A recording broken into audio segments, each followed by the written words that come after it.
Menet tahaning daka utu kodom baraya se bang ising basang eman ko lahate noa kuli main hiring kat tahan ading menet tahanam baraya se bangge Balai ding balai gya menkan unak do indo bain daka utu tahena ayo teko ko tahen kan tahena unku saute ki daka utu do hui kan tahena ado indo sumungi nyel bala kan tahena oh tobe adi napai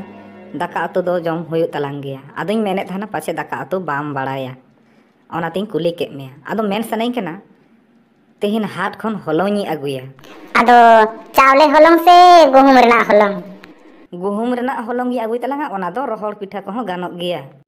रोहड़ पिठा दो चेद लेका ओना रोहड़ पिठा में ओना रोकड़ी पिठा को मेता दो ओना रोकड़ी पिठा दो चेद लेका लांग पिठाया ओना दो बुलुंग एम कते से ससा मसाला एम बड़ा कते लांग पिठाया रोकड़ी पिठा दो ससा मसाला और बुलुंग दो बांग लगा कना ओना दो सुमुंग दा सा मेसा कते को सिपिया माने ढेर दाते घोटा कते को सिपिया से तीते दबा दबा तो को सिपिया हाँ इंगे डाउट एम बुझाओ चौके दिया आम नो पिठा बड़ा हकदा से बांग एको पिठा गी अबे मैंने आम दो चेलेकन पिठा चम कुसी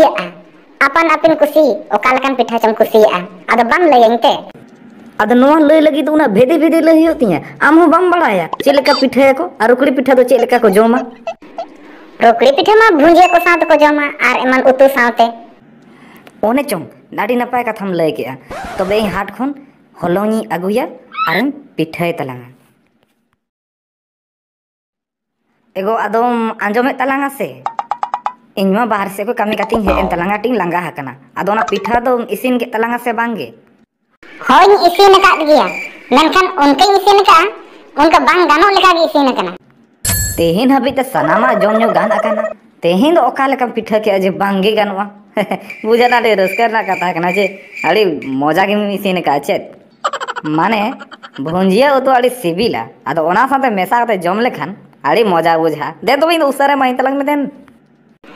मासे आम गी लेंग ने मारन रोकड़ी पिठा लगी ते होलंग दो ओका खनेम आगु लेआ